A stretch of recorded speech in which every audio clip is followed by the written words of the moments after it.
It's May 17th, and we're in 2 Samuel 16 through 18, a time of turmoil.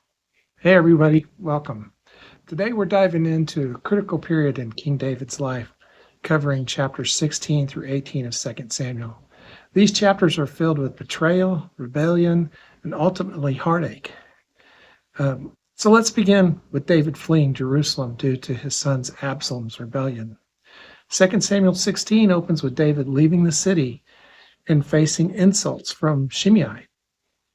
That's the fellow who was shouting at David while he was passing by and throwing rocks at him.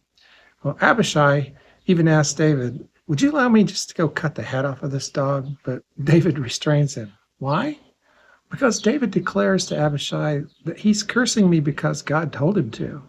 It'd be best for us just to leave him alone. Absalom's done far worse, and he seeks my life. Well, next he receives provisions from Ziba, the servant of Mephibosheth. Interestingly, Ziba tells David that Mephibosheth stayed behind because he was excited that the kingdom was now being taken away from David. Spoiler alert, in the upcoming chapters after today, we'll see that Mephibosheth tells David that he stayed behind because he thought he would be too much of a burden to him.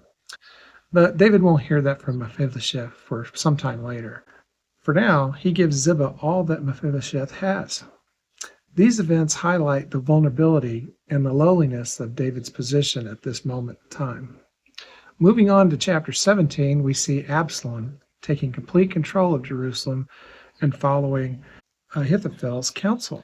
However, Hushai, David's loyal advisor, manages to counter Ahithophel's plan. He provides David with crucial information, giving him a strategic advantage and allowing him to have the means to escape Absalom. This twist showcased the importance of wise counsel and divine intervention from God. The climax comes in chapter 18. The battle between David's forces and Absalom's army takes place in the forest of Ephraim. I think it's very interesting that the very thing that is the crown of Absalom's glory, the locks of his hair, is the thing that leads to his demise. I've had hair down past my shoulders when I was much younger, but never 5 pounds of it. But I have experienced back in my riding days being run under branches of trees when my mount got spooked, or he just bolted to go back to the barn because he decided the ride was over. It isn't hard to imagine Absalom suspended above the ground with his hair and his head tangled up in the tree limbs. Despite David's plea for Absalom's safety, Joab defies the king's orders and kills Absalom. This event brings immense grief to David. David's reaction to Absalom's death is just heart-wrenching. His grief, expressed in chapter 18, underscores the complex relationship between father and son, even amidst the brutality of the conflict. "Oh, my son Absalom, my son Absalom, would it have been me instead of you? Oh, Absalom, my son." David's lament reflects the deep personal cost of this political upheaval. Also, let's not forget that this is all part of the consequence of David's sin. These chapters teach us about loyalty, betrayal, consequence, and forgiveness. They provide a profound insight into the human heart and the complexities of leadership. The story of David's struggle during Absalom's rebellion offers valuable lessons in humility and in resilience, reminding us that even great leaders like David, a man after God's own heart, may face immense personal trials.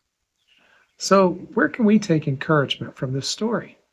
Well, one thing is, we are all sure to experience times of personal trials, and they're sure to come. Second, eating crow along with some humble pie, truly experiencing a need for humility, can help us in the future life mistakes that we might make and avoid the pitfalls in our own arrogance and stupidity. If we'll persevere and strive to be more like Christ, pursuing God, even though we know that we may fail in the process, well, this is what produces endurance in our faith and resilience that we need to get back on our feet and continue on. It's one of the main reasons this channel exists, to help you form a habit of spending time in the Word, letting God speak to you in your life. It won't always be rainbows and unicorns. But when our days aren't heading in the direction you hoped, knowing His Word and learning about God and who He is and His steadfast love for us, well, that should be enough to carry us on forward. Thanks for joining me today. Don't forget to like and subscribe and comment and share these videos with others. It not only helps the channel grow, but in doing just those simple things, you may just reach that one person that needs a little nudge to strengthen their walk with the Lord. May these reflections on 2 Samuel 16 through 18 encourage you today.